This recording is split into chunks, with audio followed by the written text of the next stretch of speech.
Hola, soy Asun, una de las profesoras de tu curso. ¿Has oído hablar del Defensor del Pueblo? No es solo una figura que tengas que estudiar en tu oposición, sino que es una institución en funcionamiento que como ciudadano, y no solo como opositor, es necesario que conozcas.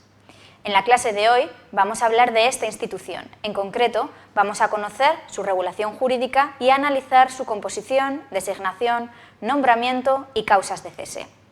Comenzamos viendo su regulación jurídica y partimos de la Constitución, en concreto del artículo 54, que nos dice que una ley orgánica regulará la institución del Defensor del Pueblo como alto comisionado de las Cortes Generales, designado por estas para la defensa de los derechos comprendidos en este título, a cuyo efecto podrá supervisar la actividad de la Administración, dando cuenta a las Cortes Generales. Por lo tanto, vemos cómo el artículo 54 de la Constitución, además de definirnos al Defensor del Pueblo y ya anunciarnos sus competencias, nos remite para su regulación propia a una ley orgánica, que es la Ley Orgánica 3/1981 de 6 de abril. Si nos vamos al artículo 1 de la Ley Orgánica 3/1981, nos dice que el Defensor del Pueblo es el alto comisionado de las Cortes Generales, designado por estas, para la defensa de los derechos comprendidos en el título 1 de la Constitución, a cuyo efecto podrá supervisar la actividad de la Administración, dando cuenta a las Cortes Generales.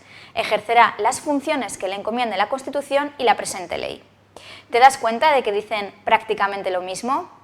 Ambos preceptos nos lo definen como un alto comisionado de las Cortes Generales. ¿Qué es esto? Significa que ejerce unas funciones en forma de comisión, es decir, es nombrado para desarrollar un trabajo concreto, del cual debe dar cuenta a las Cortes Generales. El Defensor del Pueblo recibe de las Cortes Generales este encargo de proteger y defender los derechos de los ciudadanos reconocidos en el texto constitucional, en concreto, los derechos comprendidos en el título 1 de la Constitución, y es designado por ellas con este fin. Para cumplir su objetivo, puede supervisar la actividad de la Administración, luego veremos cómo, y va a dar cuenta de su actuación a las Cortes Generales. Vamos a ver ahora su composición. La institución del Defensor del Pueblo, según establece su ley orgánica, estará compuesta por el Defensor del Pueblo, 2 adjuntos y unos asesores.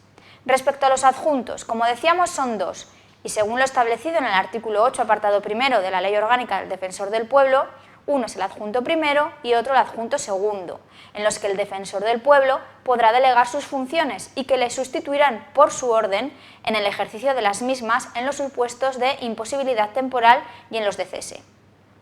Respecto a los asesores, estos son designados libremente por el Defensor del Pueblo en el número necesario para el ejercicio de sus funciones. Vamos a ver cómo se designan y quiénes pueden ser. El artículo 3 de la Ley Orgánica del Defensor del Pueblo nos dice que podrá ser designado Defensor del Pueblo cualquier español mayor de edad que se encuentre en pleno disfrute de sus derechos civiles y políticos. Estos son los 3 únicos requisitos que se piden: nacionalidad española, y ojo, porque no nos piden que sea de nacimiento, podría ser adquirida. También piden mayoría de edad, es decir, tiene que tener como mínimo 18 años, y por supuesto la persona en cuestión debe estar en pleno uso y disfrute de sus derechos civiles y políticos, es decir, no debe estar incapacitado ni inhabilitado. Vamos a ver ahora cómo se elige. El Defensor del Pueblo es elegido por las Cortes Generales a través de un procedimiento más o menos complejo que vamos a explicar. En primer lugar, las Cortes designan una comisión mixta, Congreso-Senado, que es la encargada de proponer a los plenos de las cámaras el candidato o candidatos a Defensor del Pueblo, adoptando sus acuerdos por mayoría simple. Dicha comisión se reúne cuando así lo acuerdan conjuntamente el presidente del Congreso y del Senado y, en todo caso, para proponer a los plenos de las cámaras el candidato o candidatos a Defensor del Pueblo. Una vez que consigue efectuar una propuesta, se entra en la segunda fase, constituida por la elección del defensor a través de los plenos del Congreso de los Diputados y del Senado. El artículo 2, apartado 4 de la Ley Orgánica del Defensor del Pueblo regula que, propuesto el candidato o candidatos, se convocará en término no inferior a 10 días al Pleno del Congreso para que proceda a su elección. Será designado quien obtuviese una votación favorable de las 3/5 partes de los miembros del Congreso y posteriormente, en un plazo máximo de 20 días, fuese ratificado por esta misma mayoría del Senado.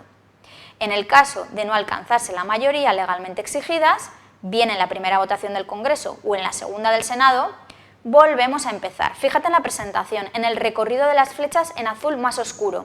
Se inicia de nuevo el procedimiento, comenzando desde el inicio de las reuniones de la comisión mixta a los efectos de formular nuevas propuestas de candidato o candidatos en el plazo máximo de un mes. Se vuelve a votar y en este caso se exige mayoría de 3/5 del Congreso y bastaría con mayoría absoluta del Senado. Bien, pues ya hemos visto cómo se elige el defensor del pueblo, pero recordad que hemos dicho que junto al defensor del pueblo hay 2 adjuntos y unos asesores. ¿Quién y cómo se eligen estos? Bueno, pues según establece el artículo 8 de la Ley Orgánica del Defensor del Pueblo, los adjuntos son nombrados y separados por el propio defensor del pueblo, previa conformidad de las cámaras, es decir, de las Cortes Generales. Por ello, el artículo 2, apartado 6 de esta ley nos dice que, designado el defensor del pueblo, se reunirán de nuevo la comisión mixta Congreso-Senado para otorgar su conformidad, previa al nombramiento de los adjuntos que le sean propuestos por aquel. Tenemos que reunir los mismos requisitos que en el caso del defensor del pueblo, españoles, mayores de edad y encontrarse en pleno disfrute de sus derechos civiles y políticos. Respecto a los asesores, serán designados libremente por el defensor del pueblo los necesarios para el ejercicio de sus funciones.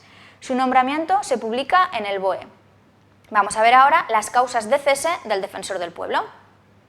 Las tenemos reguladas en el artículo 5 de la Ley Orgánica del Defensor del Pueblo. Nos dice que cesará por las siguientes causas: por renuncia, por expiración del plazo de su nombramiento, por muerte o incapacidad sobrevenida, por actuar con notoria negligencia en el cumplimiento de las obligaciones y deberes del cargo, por haber sido condenado mediante sentencia firme por delito doloso.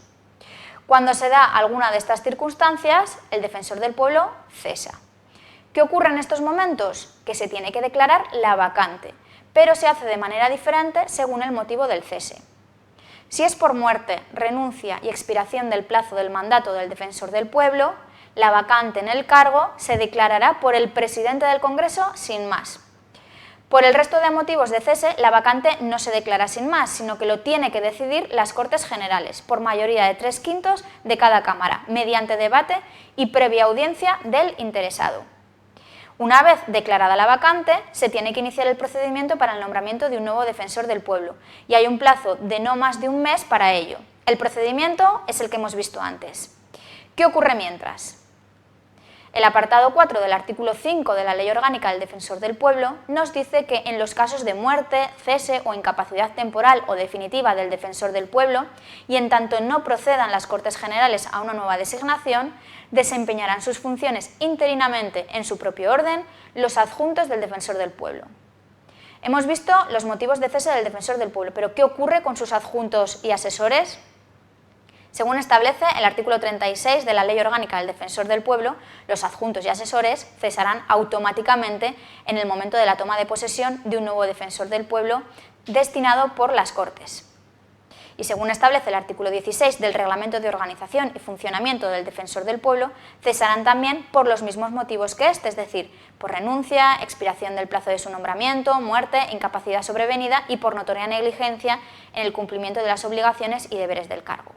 Pero en este caso hay un matiz, y es que el cese exigirá una propuesta razonada del propio defensor del pueblo, que habrá de ser aprobada por la Comisión Mixta Congreso-Senado de acuerdo con el mismo procedimiento y mayoría requerida para otorgar la conformidad previa para su nombramiento, y con audiencia del interesado. Y por último, también es motivo de cese haber sido condenado mediante sentencia firme por delito doloso. Hasta aquí la clase de hoy. Hemos visto la composición, designación, nombramiento y causas de cese del defensor del pueblo, adjuntos y asesores del mismo.